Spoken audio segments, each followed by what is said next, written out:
Good morning, good morning. Kind of just folding clothes right now. And yes, this is how the rest of my house looks. I gotta remodel this place, so this is currently the master bedroom, but I'm definitely gonna change that actually. Um and this is another dirty window. All right. So doing this based off of Grinch's recent video, Keisha's or women or Pookie's too, and it was like, and I meant to say this under his video, like it's an obvious connection, but at the same time, it needs to be made. One, for the new people in the space. Two, for the people that are just kind of ignorant and kind of not, cognizant of that fact. Um, and it's something that I had to realize and come to terms with as well, years ago, because they always say water seeks its own level. You often date your reflection. Terms, things like that, right? Phrases like that. Um, but what I really wanted to focus on, this is just something that I even mentioned before, is that in the situation and the position that Grinch was in, and what he could have done or what he can do in terms of seeking restitution, going back after the person, things like that, and what he stated in this video, he won his case, but he's not going to do anything and be petty, right? Somebody advised him not to be petty. That wouldn't have, yeah, me, it wouldn't, if he asked me, that wouldn't be me. But, and I say that because for us to, and I was listening to the recent 5 hour, almost 6 hour stream that Ed had with Obi on it, and Laser Panda, another gentleman of the Passport Brothers, and Courtney Michelle. And there's this narrative of we can save the community. Obi's coming on there making somewhat of a declaration. If you don't like my message, you don't like my ministry. This is that high order, highfalutin. I think I'm better or more elite than you, because I'm doing this. Don't bother my ministry. Stay away from my congregation, my people, and all this other stuff, like laying claim to stuff. And a lot of people, not per se poked holes, but just brought up things and said, all right, cool. Like, if we're running away, what did your parents do? If we have no hope, then what does a person with hope look like in terms of what are they going to do? And then for the people that you do have hope for, what are you, or what are they doing? And do they even have the capital to act on said hope? All these people would talk all this shit, that they want. But what if I told you that it doesn't matter if you don't have the money? Had a situation even with a family member. I used to always tell them, I'm like, hey, listen, you're doing all this to save something, but you don't have the money to save it, even if you could save it today. And they said, hey, you need to start making payments on this thing that you're saving. You couldn't make payments. You're not in the position to do it. You're better off, and you would make even more money if you let it go. And I had to learn that I had to learn and apply that to my life with the hair salon. But getting back to Grinch and his thing, for us to, and actually this ties into it, but for us to do what needs to be done, put ourselves and our people and our outlook on life, and put everything in the right perspective, in a better position, we are going to have to let go. Obi says, you guys have no hope. You guys look like you're just giving up, so on and so forth. Courtney Michelle kept on saying, hey, I'm willing to fight for it, and I want to help Obi and all this other stuff.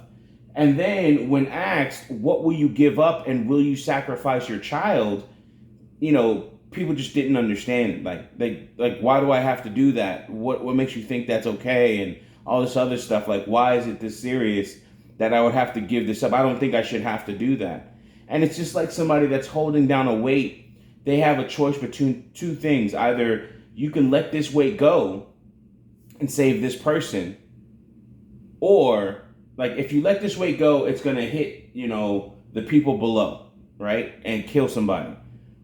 But if you don't let the weight go, the other person in your other hand, you can't go and save them or help them out. And it's not like anime, where there's always that other person, that out, so to speak, or that power that comes out of nowhere, and then the person is able to do two things at once. A lot of people, and especially in our generation, we're so influenced by TV and Hope and Naruto and Dragon Ball, Dragon Ball Z. Because I grew up with Dragon Ball. Well, I grew up with mainly knowing Dragon Ball Z. And then Dragon Ball was a little bit before my time, or before I was before it came to America, I should say. But we always see these things, it's like I have the power, I'll find this unknown power, I'll find this, what's it called? I'll find this well of strength that I can drink from and save the day. And my thing is, in terms of reality, is like, what if that's not there? In terms of being, possibly being petty and going on and to, get back at this person in a sense, right? I think we need to be more ruthless. I think our morality is programmed, implanted, embedded kryptonite within our minds. And because of that reality, we're not willing to do, not everybody can do this, because you see those people that are willing to do it and what they do in terms of their strides. I won't say something like, the Wolf of Wall Street or Jordan Belfort or anything else like that, because you see what happens to him after the fact, or even a Grant Cardone. But you can do those things in terms of being ruthless and a part of being ruthless is, it could be simple as, and I don't want to downplay it, because something in terms of a word being ruthless, that is a strong word. But I don't want to downplay it and totally trivialize it.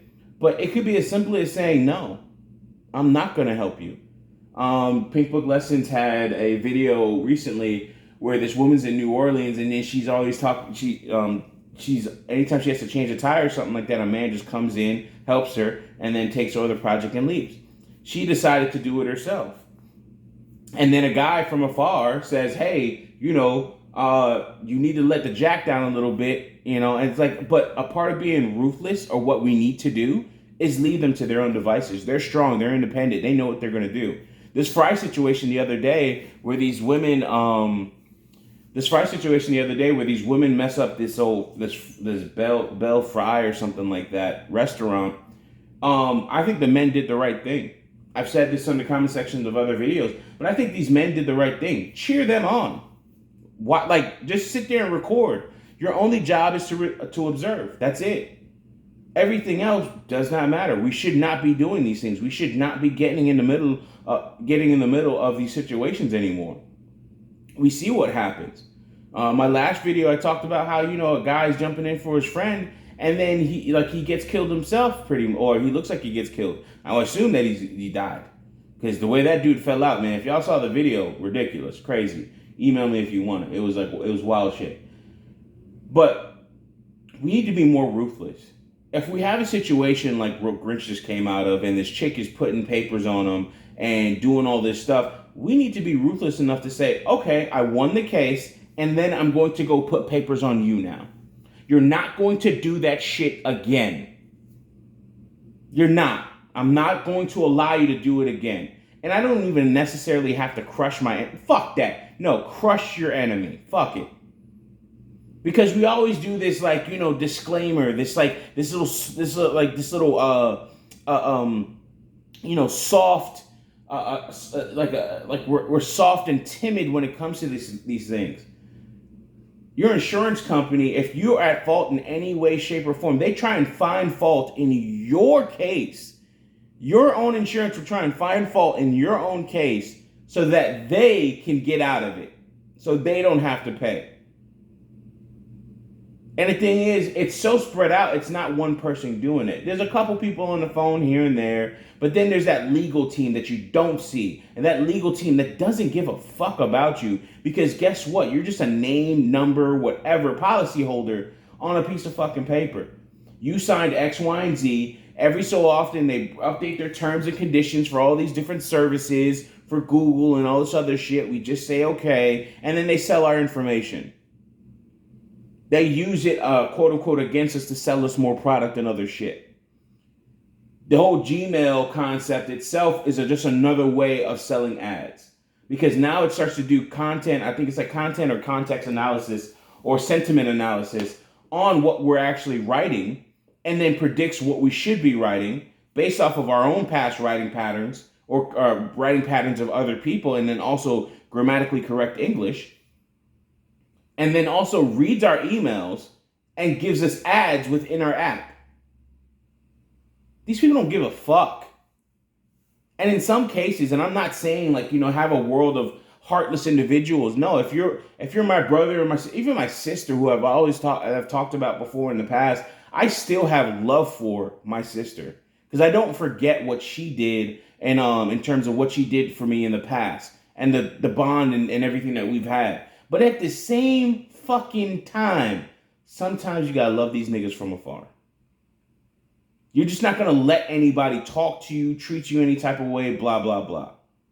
And that's the thing that we need to be really getting into. This is how we need to start looking at a lot of this stuff. If you start to put papers on me, you lose the case, I'm gonna put papers on you. Don't call me about shit, just show up to fucking court. And if you don't show up to fucking court, guess what? You're going to get X, Y, and Z put on you. You're going to get a judgment put on you.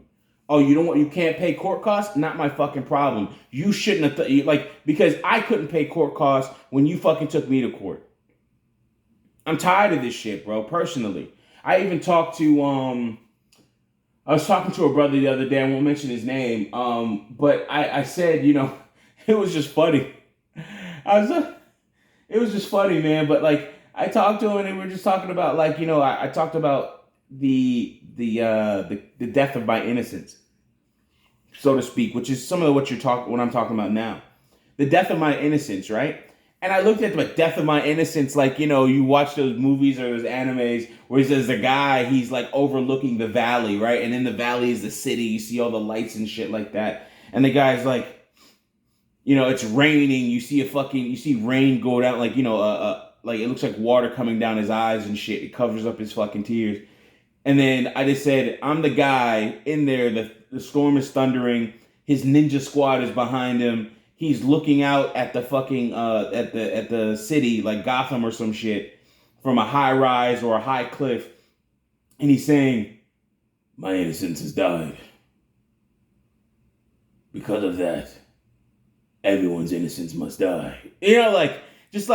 Yo, listen, if this world is to change and we're going to have more people that are innocent, that can actually really be, black girls and black boys, we can really have a space and a world and environment for them to grow up where they don't have to fear the consequences of just becoming older, stronger, smarter, so on and so forth. And they don't have to fear, okay, what's going to happen with student loan money or anything else like that, or crushing debt, or not student loans, but the crushing debt of student loans. They don't have to worry about college tuition and other things like that. It's just boom, fait accompli. It's written already. It's going to happen. You already have the money ready. Everything's positioned. I don't need reparations. I need money in my account. And if anything, I'm gonna put that in my account myself. I don't need help from anybody else. All I need is to be thought of and looked at as an equal in some way, shape, form, or fashion. And that's my whole thing. It's just looking at this stuff and saying, you know what? We do so much in terms of our work, and we do so much to protect people that we don't even fucking see. Sometimes we protect the people that are going after us in terms of personal situations, organizations, or anything else, and we protect them we have this it's like this marker of virtue of some sort that we're putting ourselves we're better off because we are not, disrespecting others, or not disrespecting others, or we're not stooping to the level of others. Sometimes you have to add, sometimes you have to say, it's just, as simply as like, hey, listen, are we going to go after this person? Whether it be worth it or not, I've seen situations where no, they don't have to go after the person, have mercy on them and all this other shit, but they do it anyway. And they do it because the next time you think or fix your lips, fix your fucking mind, gesture your hand, move your fucking feet, nod your fucking head, just fucking move, bitch. Move, bitch. Just fucking twitch. The next time you twitch and think or twitch towards making a move against me, you will feel fucking pain. It's crazy that, we have such morality, and some of that is rooted in our lack of funds to do certain things. But what if I said this and I was like, listen, man, if I said to somebody, I was like, if I was in the same position, I hope that I don't have the heart that you do. I hope that I can just simply be fucking cold and put it on their ass.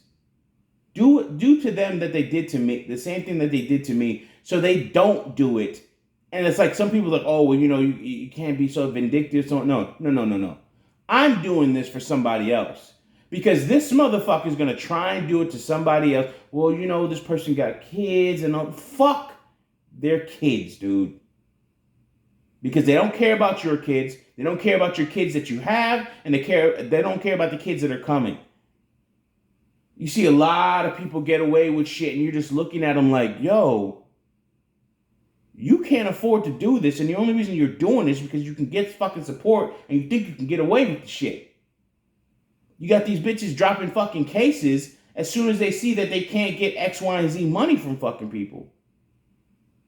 Forgot what case it was the other day. It was like a $20 million lawsuit or some shit. And that's the shit that really kills me. Is that these people